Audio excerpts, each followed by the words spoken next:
Mga igsoon, adunay nag-vlog na takalaing sikta matud pa niya na pagtuo lang kuno maluwas na ta. Nantawa niyang video.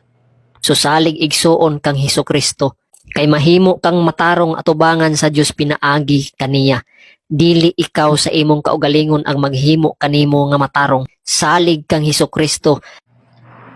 Kaning ilang argumento na pagtuo lang maluwas na ta, usa ka dakong hungaw. Kay kung mauhon ng kalakiya, ang yawa maluwas di ay. Kay matud pa sa Biblia Santiago 2:19, ang yawa nagtuo sa Ginoo. Busa dako kayong hungaw na pagtuo lang maluwas na ang tao. Kay tinaaw kayong sulti ni Santiago 2:26, patay ang pagtuo kung walay buwat.